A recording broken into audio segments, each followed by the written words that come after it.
எல்லா புகழும் புகழ்ச்சியும் ஏழை இறைவனான அல்லாஹ் ஒருவனுக்கே உரித்தாகட்டும். சலாமும் சலாத்தும் கண்மணி நாயகம் ஸல்லல்லாஹு அலைஹி வஸல்லம் அவர்கள் மீதும் அவர்களுடைய அடிச்சுவடுகளை அப்படியே பின்பற்றி நடந்த சத்திய சஹாபாக்கள், தாபீன்கள், தபா தாபீன்கள், அதற்கு பின் வந்த அல்லாஹ்வுடைய இறைநேசர்கள், இங்கு இருக்கக்கூடிய அனைவர்கள் மீதும் அல்லாஹ் ஏற்படுத்துவானாக. கணிதற்குரிய அல்லாஹ்வின் நல்லடியார்களே, அல்லாஹ் ரப்பல் ஆலமீன் தன்னுடைய திருமறையில் ஒரு இடத்தில் அல்லாஹ் எப்படி சொல்லி காமிக்கின்றான், லா தல்கு ஐயனீதிக்கும் இதத்தகுலுகா, நீங்கள் உங்களையே நஷ்டத்திலே நாசத்தில் போட்டுக் கொள்ளாதீர்கள். மனிதர்கள் தாங்களே நஷ்டமான வாழ்க்கையில் போட்டுக் கொள்ளாதீர்கள் என்று அல்லாஹ் ரப்பல் ஆலமீன் சொல்லி காமிக்கும் பொழுது, அல்லாஹ்வுடைய தூதர் ஸல்லல்லாஹு அலைஹி வஸல்லம் அவர்கள் முஃமின்களுக்கு ஒரு உண்மையான முஃமின் என்றால் யார் என்று சொல்லும் பொழுது, அல் முஃமினு மன் அமினஹுன் நாஸ், ஒரு முஃமின் யார் தெரியுமா? அவரை கொண்டு மற்றவர்கள் நிம்மதி பெற்று இருப்பார்கள். அலா அம்வாலிஹிம் வ திமாஇஹிம், ஒரு முஃமினை பார்த்து இன்னொரு முஃமினோ அல்லது மற்ற மனிதர்களோ அவர்களுடைய பொருள் அடிப்படையிலோ அல்லது உயிரின் அடிப்படையிலோ பயம் இல்லாமல், நிம்மதி பெற்று எந்த முஸ்லிமினுடைய பயம் இல்லாமல் இன்னொருவர் இருப்பாரோ அவர்தான் உண்மையான முஃமின். பெருமானார் ஸல்லல்லாஹு அலைஹி வஸல்லம் அவர்கள் இன்னொரு இடத்தில் சொல்லும் பொழுது, அல் முஃமினு மன் சலிம அல் முஸ்லிமூன மின் லிசானிஹி வ யதிஹி, ஒரு உண்மையான முஸ்லிம் யார்? பிற முஸ்லிம்கள் அவருடைய நாவால், அவருடைய கையால், அவருடைய மற்ற செயல்களால் துன்புறும் அறியாமல், யாருக்கு கஷ்டம் ஏற்படுத்தாமல் இருப்பார், உண்மையான முஸ்லிம். பெருமானார் ஸல்லல்லாஹு அலைஹி வஸல்லம் இந்த ரெண்டு விஷயங்களையும் முன்வைக்கின்றார்கள். ஒரு முஃமின் யார், ஒரு முஸ்லிம் யார்? ஒரு முஃமின் உலகத்தில் இருக்கக்கூடிய அத்தனை நபர்களுக்கும் அவரிடத்திலிருந்து நிம்மதி கிடைக்கும். ஒரு முஸ்லிம் யார்? குறைந்த முஸ்லிம்களுக்கு அவர் மூலமாக நிம்மதி இருக்கும். பெருமானார் ஸல்லல்லாஹு அலைஹி வஸல்லம் அவர்கள் சொன்னார்கள், முஃமின்களுக்கு முஸ்லிம்களுக்கு அடையாளம் மற்றவர்களுக்கு தொந்தரவு கொடுக்காமல் இருப்பது பெரும் அடையாளங்கள் இருக்கும். பெருமானார் ஸல்லல்லாஹு அலைஹி வஸல்லம் அவர்கள் மட்டுமல்ல, அல்லாஹ்வும் திருமறை பல இடங்களில் அல்லாஹ் ரப்பல் ஆலமீன் யாருக்கும் முஸ்லிம்கள் எப்படி இருப்பார்கள், மூமின்கள் எப்படி இருப்பார்கள் என்று சொல்லும் பொழுது, அவர்கள் மனிதர்களுக்கோ அல்லது மற்ற ஜீவராசிகளுக்கோ கெடுதி நினைக்காதவர்கள் தான் உண்மையான முஃமின். எப்படி? கையால் மட்டுமல்ல, அவர்களை செயலால் மட்டுமல்ல, நாவாலும் எண்ணத்தாலும் கூட ஒரு முஃமின், ஒரு முஸ்லிம் மற்றவர்களுக்கு கெடுதி நினைக்க மாட்டார். அப்படி கெடுதி நினைத்தால் அவர் இஸ்லாமியராக, முஸ்லிம்களாக இருக்க முடியாது.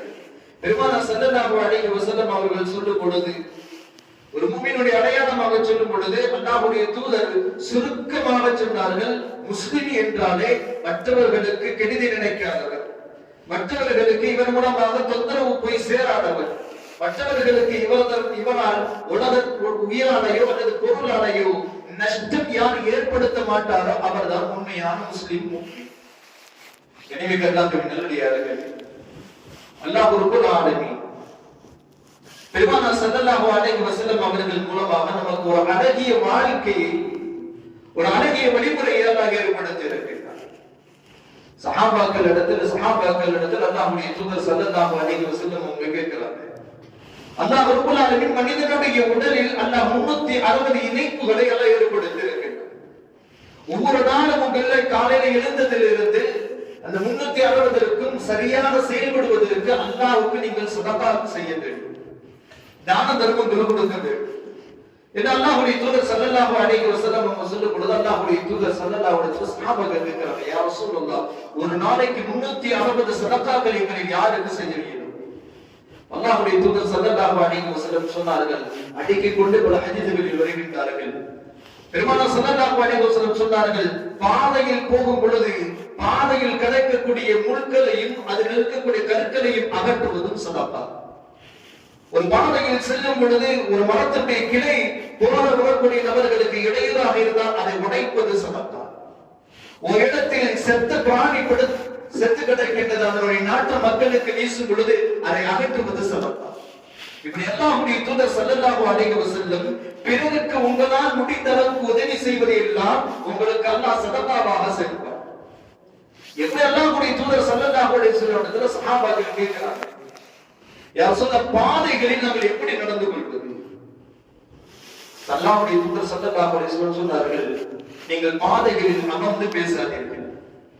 பாதையில் போய் வரக்கூடிய நபர்களுக்கு இடையூறு தரக்கூடிய அளவுக்கு மத்தியில் நின்று பேசாதீர்கள். அப்ப சஹாபாக்கள் சொன்னார்கள், யா ரசூலல்லாஹ் எங்களில் பல நபர்களை வெகு நாட்கள் கழித்து நாங்கள் சந்தித்தால் உட்கார்ந்து பேசுவதற்கெல்லாம் எங்களுக்கு இடம் கிடையாது. அழைத்து போய் அவரை உபசரிப்பதற்கு எங்களுக்கு வீடு கிடையாது. எங்கே சந்தித்துக் கொள்கின்றோமோ அங்கேயே நாங்கள் அமர்ந்து விடுகின்றோம். எங்களுக்கு மத்தியில் எங்களுடைய அன்பை பரிமாறிக் கொள்கின்றோம். எங்களிடத்தில் யார் நோய்வாய்ப்பட்டு இருக்கின்றார்கள் அவர்களுக்கு ஆரோக்கியம் கிடைப்பதற்காக ஆலோசனை செய்து கொள்கின்றோம். இப்படி நாங்கள் பல விஷயங்களில் அல்லாஹ்வுடைய தூதர் ஸல்லல்லாஹு அலைஹி வஸல்லம் சொல்கின்றார்கள், பாதையிலேயே அமர வேண்டிய நிலைமை இருக்கின்றது. யா ரசூலல்லாஹ், அல்லாஹ்வுடைய தூதர் ஸல்லல்லாஹு அலைஹி வஸல்லம் அவர்கள் சொன்னார்கள், பாதையிலேயே நீங்கள் அமர வேண்டிய நிலைமை இருந்தால் நீங்கள் பாதசாரிகள், பாதையில் நடக்கக்கூடியவர்களுடைய ஹக்கை பேணிக் கொள்ளுங்கள். அல்லாஹ்வுடைய தூதரிடத்தில் சஹாபாக்கள் கேட்கிறாங்க, யா ரசூலல்லாஹ் பாதசாரிகளுடைய ஹக்கு என்ன? நடந்து செல்பவர்களுடைய நாங்கள் செலுத்த வேண்டிய ஹக்கு என்ன? அல்லாஹ்வுடைய தூதர் சொன்னார்கள், வஇதா சல்லம அலைக்கும், அவர் உங்கள் மீது சலாம் சொன்னா ஃபரத் அலை, அவரின் மீது நீங்கள் திருப்பி சலாம் சொல்லுங்கள். பாதையில் நீங்கள் அமர்ந்திருந்தால் உங்களுடைய பார்வையை நீங்கள் தாழ்த்திக் கொள்ளுங்கள்.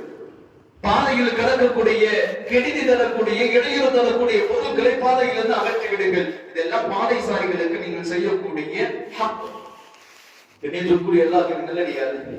எப்படி இஸ்லாம் ஒரு மனிதர் உலகத்தில் எப்படி வாழ வேண்டும், மற்றவர்களுக்கு கெடுதி அளிக்காமல் மற்றவர்களுக்கு தொந்தரவு கொடுக்காமல் வாழ்வதுதான் இஸ்லாத்தினுடைய பெரும் அங்கம். இதுதான் இஸ்லாத்தினுடைய பெரிய கோட்பாடும் கூட. இஸ்லாமியர்கள் மற்றவர்களுக்கு கெடுதி நினைக்க மாட்டார்கள். இஸ்லாமியர்கள் மற்றவர்களுக்கு தொந்தரவாக இருக்க மாட்டார்கள். அல் முஸ்லிம் மன்சரிமல் முஸ்லிமூன பிஇன்சானிஹி வயதிஹி, முஸ்லிம் என்றால் யார்? அவருடைய கையால் நாவால் மற்றவர்களுக்கு இவரின் மூலமாக தொந்தரவு ஏற்பட்டு இருக்காது. அப்படிதான் முஸ்லிம்கள். எல்லாரும் நல்லடியார்களே, இதெல்லாம் சொல்ல வரக்கூடிய நோக்கம் என்ன?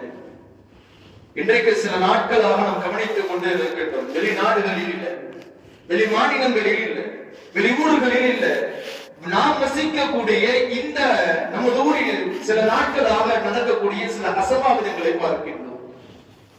துக்க செய்திகளை கேள்விப்பட்டுக் கொண்டு இருக்கின்றோம். சிறு வயது குழந்தைகளில் இருந்து வயதானவர்கள் வரை. அல்லாஹ் ரப்புல் ஆலமீன் எந்த மார்க்கத்தை புனிதமான மார்க்கம் என்றும் இதை பின்பற்றக்கூடியவர்கள் மற்றவர்களுக்கு தொந்தரவு கொடுக்க மாட்டார்கள், இடையூறு தர மாட்டார்கள் என்று அல்லாஹ்வுடைய தூதர் பதிவு செய்கின்றார்களோ அந்த மார்க்கத்தை பின்பற்றக்கூடிய நம்மில் பலர்கள் இன்றைக்கு செய்யக்கூடிய செயல்கள் இருக்கின்றதை மார்க்கத்திற்கு முழுக்க முரணான காரணம். மார்க்கத்திற்கும் அதற்கும் சம்பந்தமே இல்லாத ஒரு நிலைமை. இன்னும் சொல்ல போனா அல்லாஹ் ரப்புல் ஆலமீன் அவரை எல்லாம் பாதுகாக்க வேண்டும். மார்க்கத்தில் அல்லாஹ் ரப்புல் ஆலமீன் ஒரு விஷயத்தை ஏற்படுத்தி இருக்கின்றார். மக்கால லா இலாஹ இல்லல்லாஹ் தஹலல் ஜன்னah. உங்களை யாரெல்லாம் லா இலாஹ இல்லல்லாஹ் என்று சொல்லிவிடுவீர்களோ தஹலல் ஜன்னah, அல்லாஹ் உங்களுக்கு ஒரு நாள் கண்டிப்பாக சொர்க்கத்தை கொடுத்து விடுவார். இது இஸ்லாத்தினுடைய ஆக முக்கியமான ஒரு கோட்பாடு. அகீதா நம்பிக்கை என்ன? யார் அல்லாஹ்வையும் அல்லாஹ்வுடைய ரசூலையும் ஏற்றுக்கொண்டாரோ அவர் நிச்சயமாக ஒரு நாள் சொர்க்கத்திற்கு சென்று விடுவார். ஹஜ்ரத் அபூ தர் கிஃபாரி ரலியல்லாஹு தஆலா அவர்கள் அல்லாஹ்வுடைய தூதர் சொல்லுகிறார்கள், மன் கால லா இலாஹ இல்லல்லாஹ் தஹலல் ஜன்னah. யார் லா இலாஹ இல்லல்லாஹ் என்று சொல்லி விடுவார்களோ அபூ தர்ரை அவர் சொர்க்கத்துக்கு போய் விடுவார். அபூ தருக்கு ஒரே ஆச்சரியம்.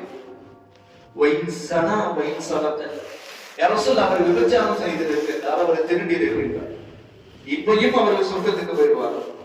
அல்லாஹ்வுடைய தூதர் ஸல்லல்லாஹு அலைஹி வஸல்லம் சொன்னார்கள், வைன் ஸனா வைன் ஸலத, அவர் விபச்சாரம் செய்திருந்தாலும் திருடி இருந்தாலும் அவருக்கு அல்லாஹ் சொர்க்கத்தை கொடுத்து விடுவார். இரண்டாவது முறை கேட்கிறார்கள், வைன் ஸனா வைன் ஸலத, ரசூல் அவர் விபச்சாரம் செய்திருக்கிறார், ரசூல் அவர் திருடி இருக்கின்றார். அல்லாஹ்வுடைய தூதர் மீண்டும் சொல்கிறார், வைன் ஸனா வைன் ஸலத, அபூ தர்ரே அவர் விபச்சாரம் செய்திருந்தாலும் திருடி இருந்தாலும் சொர்க்கம் கிடைக்கும். மூன்றாவது முறை மீண்டும் அல்லாஹ்வுடைய தூதரிடத்தில் கேட்கிறார், வைன் ஸனா வைன் ஸலத, வைன் ஸனா வைன் ஸலத, யா ரசூல் அவர் விபச்சாரம் செய்திருக்கிறார், திருடி இருக்கின்றார். அல்லாஹ்வுடைய தூதர் சொன்னார்கள், அபூ தர்ரே உன்னுடைய மனம் வெறுத்தாலும் நீ இதை ஏற்றுக்கொள்ளவில்லை என்றால் இதுதான் சத்தியம். அல்லாஹ் யார் லா இலாஹ இல்லல்லாஹ் என்று சொன்னார்களோ அவர்களுக்கு அல்லாஹ் சொர்க்கத்தை கடமையாக்கி விட்டார். ஆனால் இல்லாத 3 நபர்களை தவிர இஸ்லாத்திற்கு வந்ததற்கு பின்னும் முஸ்லிம் ஆனதற்கு பின்னும் இஸ்லாத்தை தன்னுடைய மார்க்கமாக ஏற்றதற்கு பின்னும் அல்லாஹ்வுடைய தூதருடைய சுன்னாக்களை தன்னுடைய சுன்னாக்களாக ஏற்றதற்கு பின்னும் அல்லாஹ் ரப்பல் ஆலமீன் குர்ஆனில் பதிவு செய்கின்றான் خالدين فيها في نار جهنم خالدين فيها. பல இடங்களில் அபதா என்ற வார்த்தை அல்லாஹ் சேர்த்து சொல்லுவான்.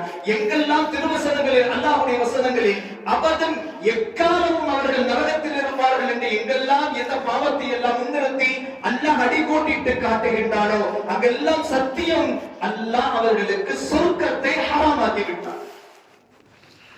யார் இந்த 3 நபர்கள்?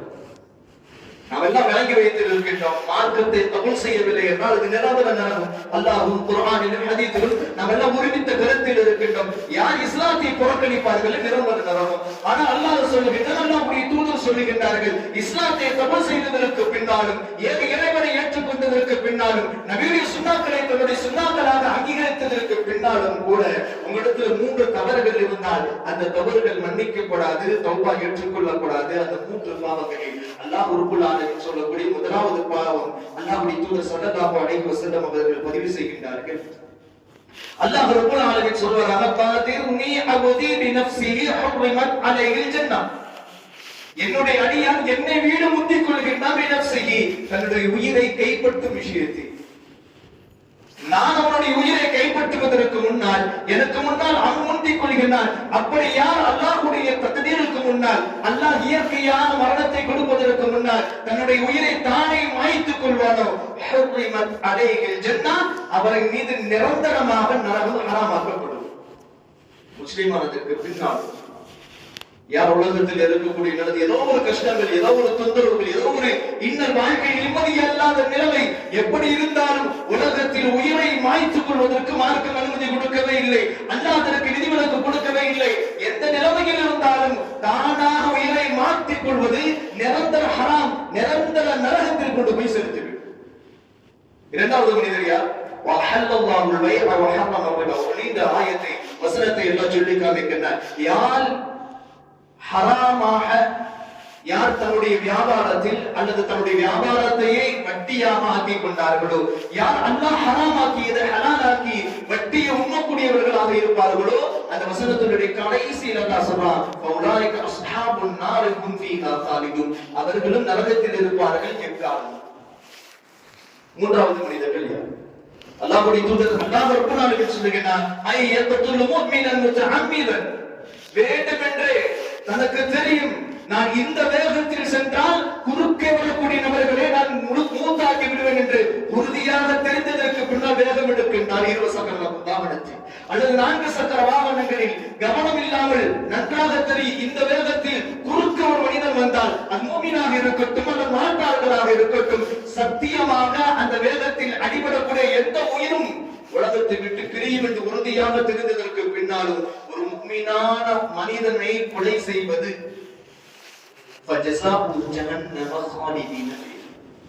அந்த மனிதனை அல்லாஹ் நரகத்தில் அனுப்புவார். நிரந்தரமாக அந்த மனிதன் நரகத்தில்.